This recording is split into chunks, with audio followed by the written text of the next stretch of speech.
Hey everyone, this is Michael again, and welcome to the AEW Dynamite review. Dynamite tonight was from the Knoxville Coliseum in Knoxville, Tennessee. And the show just ended, and Dynamite tonight, I thought it was just a very mid-show in my opinion. And there's a reason why, I haven't covered Dynamite this month. Last time I covered Dynamite was on the 1st of this month. And, the reason is these AEW shows, their creative is absolutely horrible. And, just the pacing of the show, due to this horrible creative, is just absolutely terrible and boring. But tonight on Dynamite, we had the World Tag Team Championship on the line where Private Party, Isaiah Cassidy, Mark Wen defended the titles against the Hurt Syndicate of Bobby Lashley and Shelton Benjamin. We had Swerve Strickland in action, and he had taken on AR Fox. We had Hangman Page in action. He had taken on a local jobber, which the match was not needed. We had Jamie Hayter. She had taken on Julia Hart. And the main event, we had Cope, and he had taken on Pac. But overall, Dynamite tonight, just a very mid-show it was. But AEW Creative, it needs to get better. Creative has just been absolutely fucking terrible, in my opinion. There's no story. There's no stories coming out of Dynamite and of AEW. But before I get into the review, if you guys haven't checked out my previous video, I went live tonight with my buddy Noah and my buddy Richard. We did the Bell Call Podcast episode 2. So check out that if you guys haven't seen it. Very good episode it was, where we went into discussion about Raw and SmackDown thoughts, our Saturday night's main event predictions. We talked about the WWE and TNA multi-year partnership, and also, is Britt Baker gone from AEW, and Tony Khan is fed up with her, which I don't buy, because that's all on Tony Khan as to why, he hasn't used Britt Baker. So check out episode 2 of the Bell Call Podcast. Very fun episode. But anyway, let's jump right into the review. Dynamite opened up tonight with Tony Schiavone. Tony Schiavone ended up welcoming Will Ospreay. And Will Ospreay ended up coming out. And he ended up coming into the ring. He shook hands with Tony Schiavone. And Tony Schiavone then ended up introducing Kenny Omega. To which Kenny Omega came out, got a big pop from the crowd there in Knoxville. So Omega came into the ring. We had the crowd end up chanting for Kenny. So Tony Khan ended up talking about being honored to be in the ring with both Ospreay and Omega. Tony Schiavone then gave the floor to Ospreay. So Ospreay got on the mic, and he welcomed Kenny Omega back. He kept saying things have changed, as he has nothing to do with the Don Callis family anymore. He kept saying that Omega came back at a bad time between the Don Callis family and the Death Riders, with Moxley holding the AEW World Championship hostage. And Ospreay ended up saying that he can't do this all alone. So Omega then interrupted Ospreay. Omega then reminded Ospreay that the last time they faced each other was at Forbidden Door, where he was not only dropped on his head, but stabbed with a screwdriver, handed to Ospreay by Don Callis. So Omega ended up saying that he doesn't believe Ospreay was better back then, and he sure isn't better now. Omega ended up saying that it took diverticulitis, keeping him away for people to know Ospreay even existed. He then ended up saying congratulations on being number 2, because number 1 is standing right in front of him. So Ospreay started to respond to Omega, but Ospreay got interrupted by Don Callis. So Don Callis came out. Kenny Omega ended up getting out of the ring to go after Don Callis, but Takeshita ended up getting the sneak attack on Omega. Ospreay was then attacked by Kyle Fletcher in the ring. We had Ospreay end up fending Fletcher off, and Takeshita then end up blindsiding Ospreay. And Omega ended up rushing into the ring to save Ospreay, and Fletcher then ended up taking out Omega with a thrust kick, which sent Omega out of the ring. So we had Fletcher end up turning his attention back to Ospreay on the outside. We have Fletcher end up sending Ospreay over the barricade. Takeshita end up going after Omega. And Brian Cage and Lance Archer end up coming out. So all the Don Callis family was out there. Archer ended up slamming Ospreay onto the barricade with a choke slam. We had Brian Cage end up going into the crowd and being down on Ospreay. Omega and Ospreay began fighting back. Ospreay ended up sending Lance Archer into a merch table, but Lance Archer then turned things around. Takeshita and Kyle Fletcher were fended off, and Omega ended up going after Lance Archer. So Omega and Ospreay end up hoisting Archer up for a double suplex through the merch table. Brian Cage then appeared with a trash can.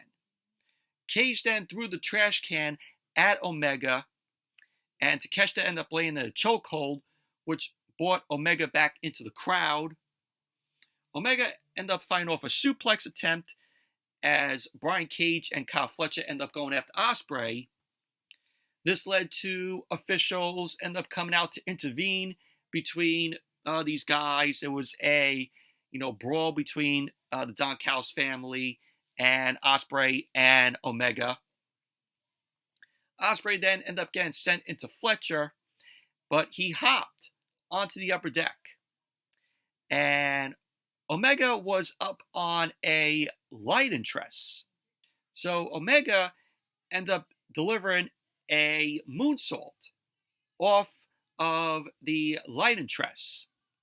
And he had taken out Fletcher and also Brian Cage and Lance Archer. So Omega and Ospreay then end up climbing the truss. And Omega ended up calling out Don Callis.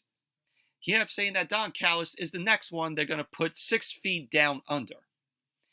Omega ended up saying, speaking of down under, he has an idea for Ospreay. Omega ended up offering an apology to Ospreay for not believing him from the start. So Omega ended up challenging the Don Callis family to a tag team match between him and Ospreay at Grand Slam Australia. So the Don Callis family was all very livid as Kenny Omega's music started to play. So Kenny Omega ended up giving his catchphrases like, good night, moi, and goodbye, bang. So pretty much that was basically that. They pulled the whole, can they coexist with Ospreay and Omega here at Grand Slam Australia. But I thought this was a very fun segment to open Dynamite here. Love the wild brawl between the Don Callis family and Omega and Ospreay. But fun open to the show here. And then we saw the Death Riders backstage. We saw Moxley, Wheeler Yuta, and Maria Shafir. So they end up talking about Cope waking up to a world he's not seen before. So Moxley is talking about finishing what he started with Bryan Danielson and Darby Allin. He kept saying maybe next time Cope heads to the doctor, he will be met with a worst case scenario. So pretty much, basically, Moxley was talking about building the future, and pretty much that was basically that. It was what it was with Moxley. You know, your typical Moxley promo. Then we had the first match of the night.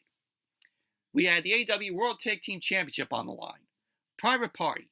Isaiah Cassidy, Mark Wen, they defend the titles against the Hurt Syndicate of Bobby Lashley and Shelton Benjamin. And this was a good match here. Match started off with Mark Wen and Bobby Lashley. We had Bobby Lashley end up flexing his power over Mark Wen. Mark Wen ended up making a tag to Isaiah Cassidy. So Lashley kept on top of things. He ended up sending Isaiah Cassidy into the corner. He then made the tag to Shelton Benjamin. Shelton Benjamin ended up bringing Isaiah Cassidy to the ropes, but he was dropped with a tornado DDT.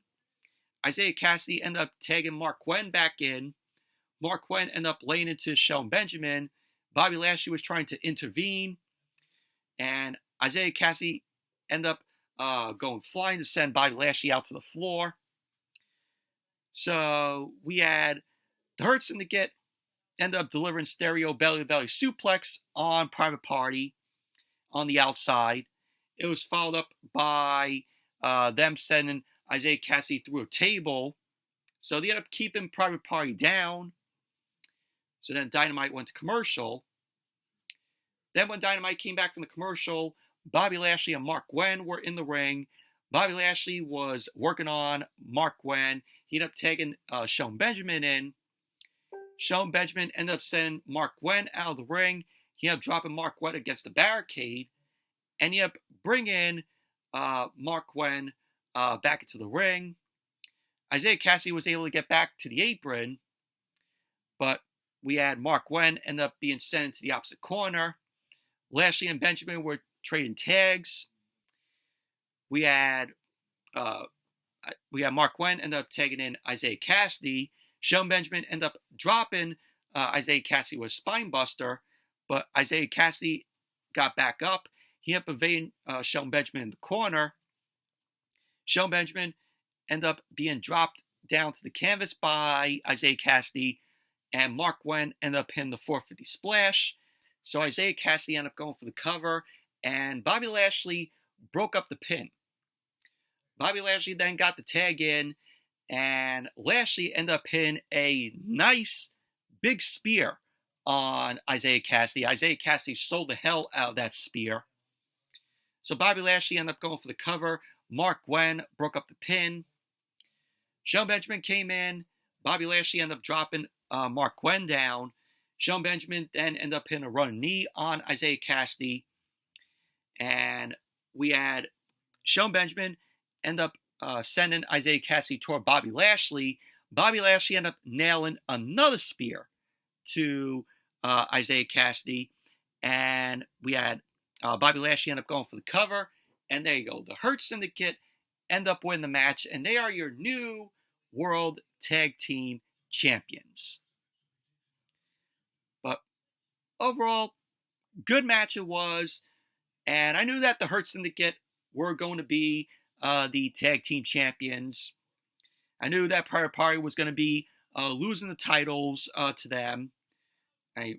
Private Party has had the worst tag team championship reign in those 4 months that they were champs.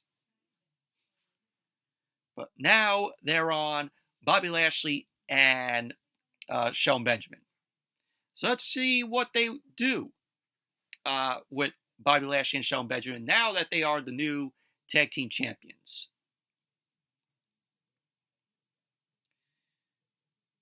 So then we had Toni Storm. Toni Storm was backstage with Renee Paquette, and she got interrupted by Harley Cameron. And Toni Storm ended up saying that there's no reason Harley Cameron can also wrestle in Australia. And that is something Harley Cameron looks pleased as Punch to think about.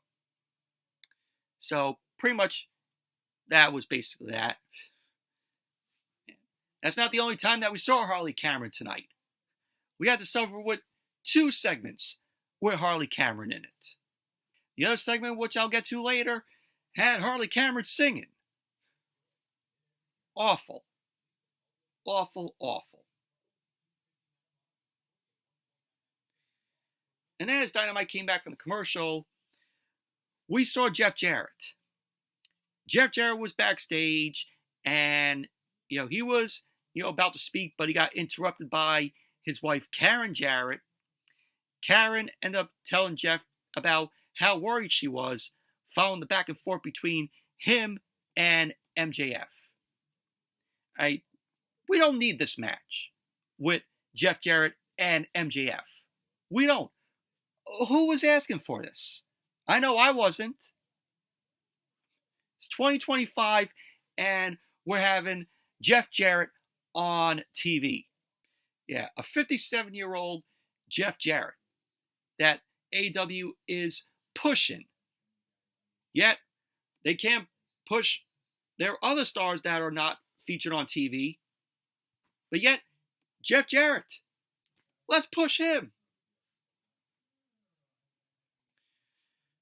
So, Jeff Jarrett ended up assuring his wife that he's got this. And then he headed down to the ring. He got into the ring. He kept saying hello to the volunteer state. He had to talk about a fellow Tunisian in Jerry the King Lawler. And he kept saying that, he's looking back to a match the pair were in when Jeff Jarrett was being down physically and verbally. Jarrett ended up saying that when he went to the locker room, he was met by Lawler, who asked him what he was thinking, offering the advice to never get in the gutter with your enemies.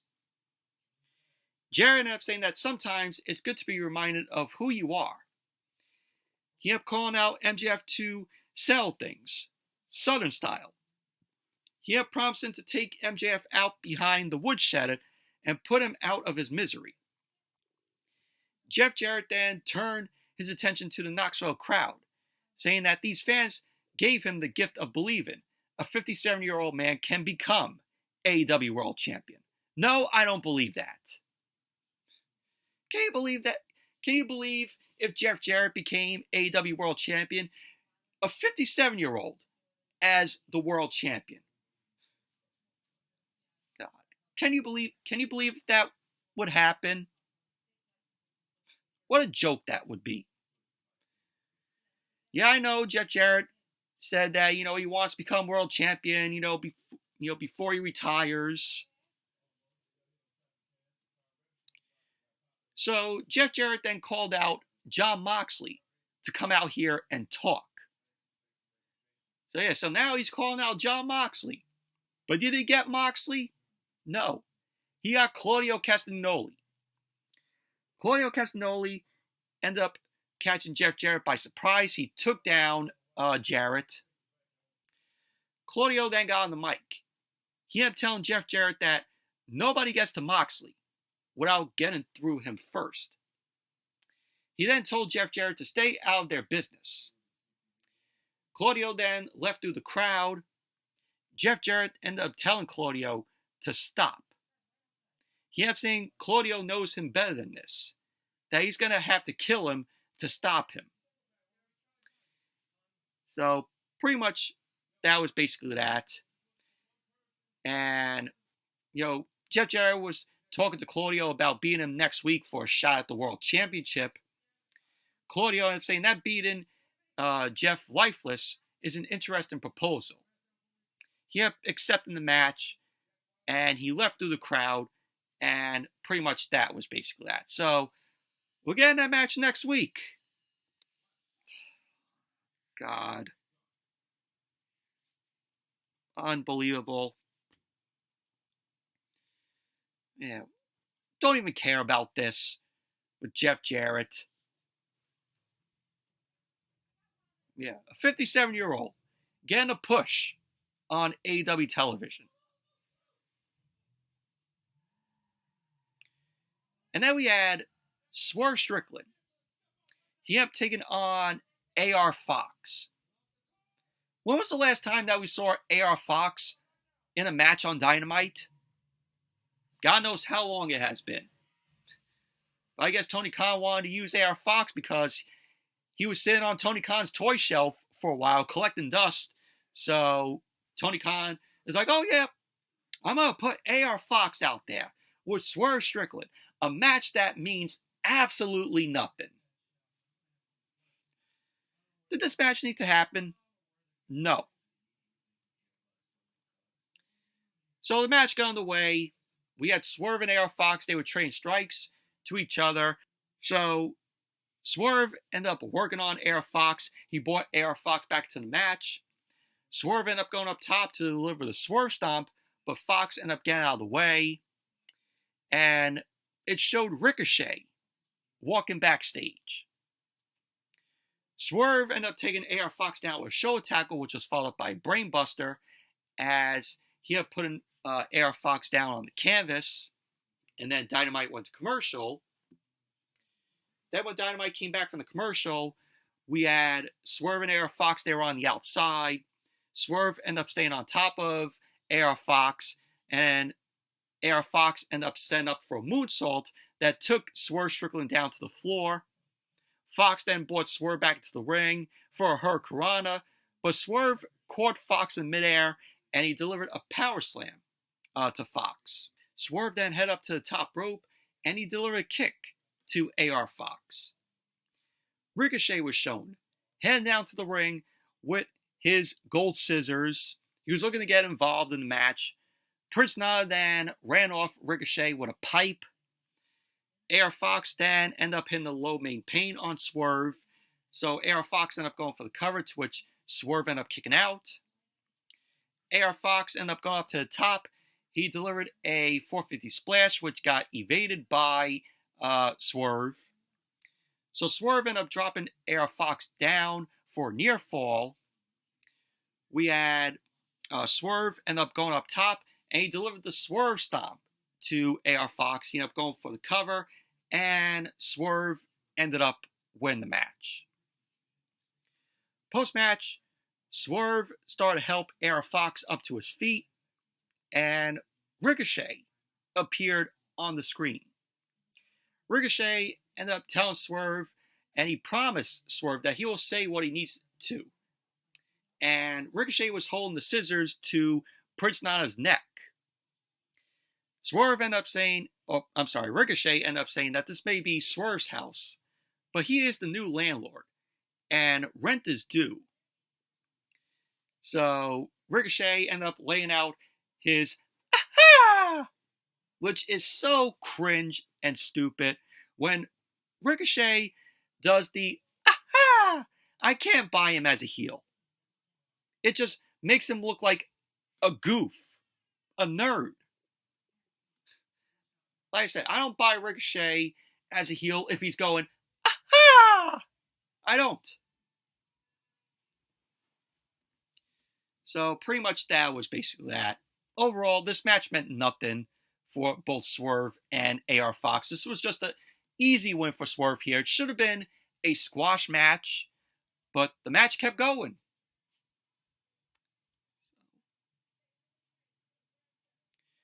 And then we had a New York Minute. This was the Learning Tree. God. Is anybody sick of the Learning Tree being featured every single week on TV. Jericho needs to go away. So Chris Jericho ended up addressing what happened on Collision.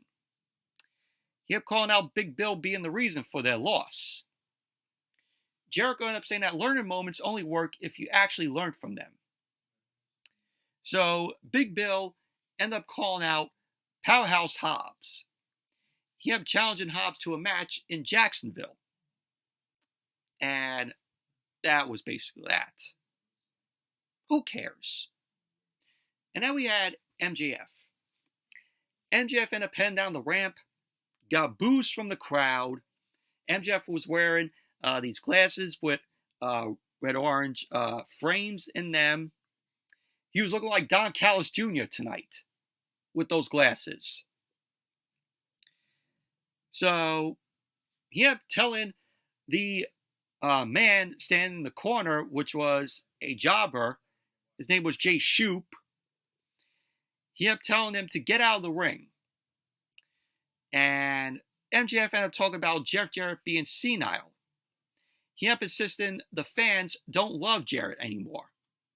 And the fans were chanting for Jeff Jarrett. MJF ended up saying that Jeff Jarrett is about to learn that sometimes it's better to make a deal with the devil instead of defying him. So pretty much that was basically that. 2 segments in talking about Jeff Jarrett. So then Hangman Page came out. Hangman Page came down the ramp. He started jawing off with MJF. He ended up telling MJF to get out of the ring. So the match got underway. We had Hangman Page versus Jay Shoope. This was a waste. This was a waste of Hangman Page's time and a waste of our time. 30 seconds this was. Hangman Page ended up winning the match. Post-match, Hangman Page ended up laying into Jay Shoope some more. He ended up hitting Shoope with the Angel's Wings. Christopher Daniels ended up coming out. Christopher Daniels had a neck brace on because him and Hangman Page went to war in a Texas Death Match that was shown on Collision on Saturday, which was, in my opinion, the best match of the night on Collision. They just went to war with each other. Christopher Daniels was all bloodied up. I mean, check out that match if you guys haven't seen it from Collision this past Saturday. Very good match it was.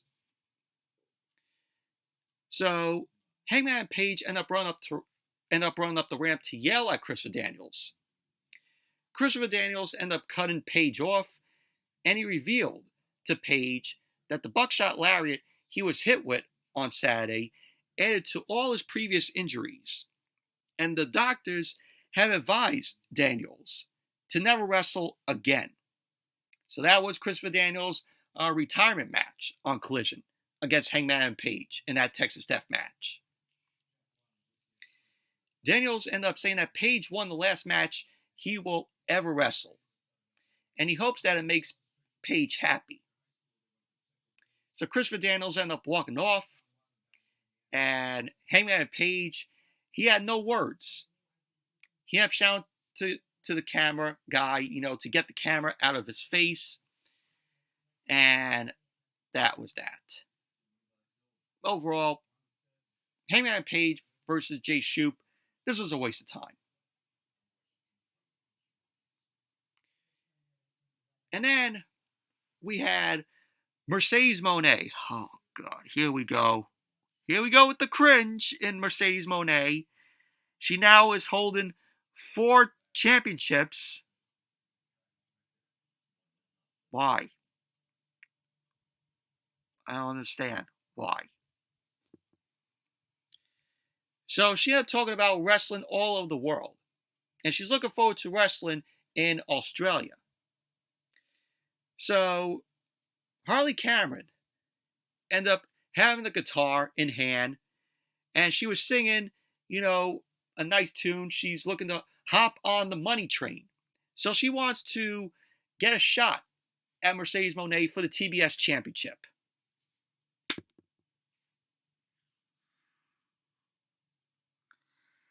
was asking for this? Who the fuck was asking for this? And that little tune that Harley Cameron was singing was absolutely fucking awful. We did not need 2 Harley Cameron segments tonight. We did not need 2 Jeff Jarrett segments tonight, with MJF being in one of them and talking about Jeff Jarrett. So after Harley Cameron ended her awful singing to that little tune, Mercedes Moné ended up running Harley Cameron down for her not even win the match in AEW. So it's a hard gnar from Mercedes. But that was that. We know we're going to get that match. We're going to get Harley Cameron and Mercedes Moné. We are. Then we had Julia Hart. She ended up taking on Jamie Hayter, and this was a okay match here. So we had Jamie Hayter end up delivering a kick to Julia Hart as the match got underway. We had both girls end up spilling to the outside. We had Jamie Hayter end up managing to keep Julia Hart by sending her into the barricade. She then got into the ring and broke up the ref's count. And Jamie Hayter ended up bringing Julia Hart back into the ring. She ended up going for the cover as Julia Hart ended up kicking out. So then Dynamite went to commercial. Then when Dynamite came back from the commercial, Julia Hart was in control. Jamie Hayter ended up evading Julia Hart in the corner. She was sent up for an avalanche backdrop to Julia Hart. Julia ended up sending Jamie Hayter into the ropes. And Jamie Hayter ended up fighting back at Julia, which led to a spine buster to Julia Hart from Jamie Hayter. Jamie Hayter ended up going for the cover, and Julia Hart ended up kicking out. Jamie Hayter ended up locking in a single leg crab on Julia. Julia was struggling toward the ropes to force a break, but Julia Hart ended up turning things around with a flying octopus hold on Jamie Hayter. Jamie Hayter then turned that flying octopus hold into a backbreaker. So Julia Hart ended up countering for near fall. So Jamie Hayter then ended up delivering the hate breaker and a haterade to Julia Hart. So Jamie Hayter ended up going for the cover. And there you go. Jamie Hayter ended up winning the match. And it sucks to say that Julia Hart is a jobber after this. How do you come back and you win one match and then you lose your next match here? 50-50 booking here. Post-match, Jamie Hayter got on the mic and she gave respect to Julia Hart. She ended up addressing those who have stood beside her in the past. Jamie Hayter ends up saying that they've each won a match apiece and that anytime Julia wants a rubber match to sell things, it's on. So that was that. And then we have Powerhouse Hobbs, accepting Big Bill's match in Jacksonville on Collision this Saturday. There you go. And then we had a video package from Brody King, Buddy Matthews, and Julia Hart. They have addressing that the voice that has guided them going silent means they're talking about Malachi Black. And they have saying that they promise to honor themselves with no gods and only violence. And it was reported that Malachi Black is, possibly done with AEW. And right where he's going. He's going right back to Triple H in WWE. So expect to see Malachi or Aleister Black back in WWE. Main event, Cope versus Pac. And this was a decent match here.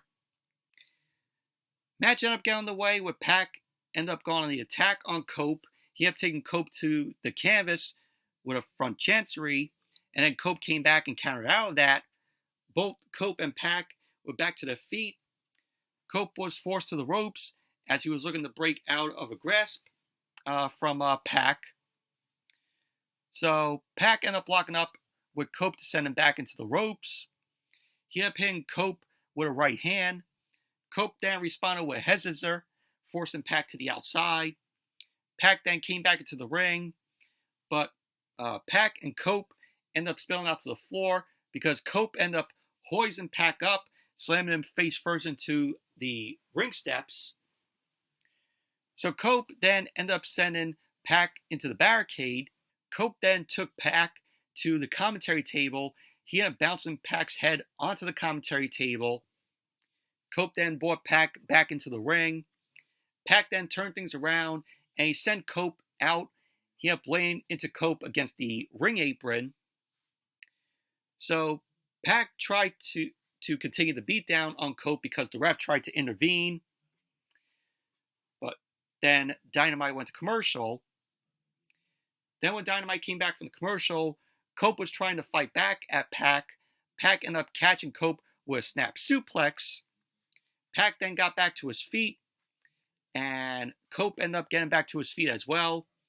We had Cope ended up sending Pac flying to the corner with a drop kick. Pac started to fight back until both him and Cope were down. So we had Cope end up sending Pac down hard. He ended up going for the cover, to which Pac ended up kicking out. So at the end of the match, we had Cope delivering 2 spears to Pac. So then Cope ended up delivering the cutter to Pac off the ropes, and he ended up going for the cover, and there you go. Cope ended up winning the match, of course. So we saw on screen the Death Riders. They were beaten down on FTR and the Rock and Roll Express. Moxley ended up saying that he tried to warn Cope, but he should stay there, as we saw the Death Riders end up making their way through the crowd. So Pac was still in the ring, with Cope. We had the Death Riders end up getting to the ring. They started beating down on Cope. Jay White then ended up making his way out for the save. So Jay White ended up fending off Wheeler Yuta and Claudio Castagnoli on the ramp. He then rushed into the ring, and he ended up getting low blowed by Wheeler Yuta because Jay White was going to hit Moxley with the Blade Runner. So this gave the Death Riders an open to beat down on Jay White. They ended up sending Jay White into the corner. Pac and Mox ended up going after Cope, which led to Moxley kitching in a bulldog choke on Cope. So pretty much that was basically how Dynamite went off the air. The Death Riders left the ring, and that was that. Overall, decent match it was between Cope and Pac here. Very physical match between these two, but overall, Dynamite tonight, just a very mid-show it was tonight. But anyway, that's it for the Dynamite review. Thank you all for watching. Hope you all enjoyed this review. Definitely give the video a thumbs up, comment, subscribe. Like I said earlier, be sure to check out episode 2 of the Bell Call podcast that I did earlier tonight with my buddy Noah and my other buddy Rich. So check out that. And I'll see you all on Friday for SmackDown. See you then.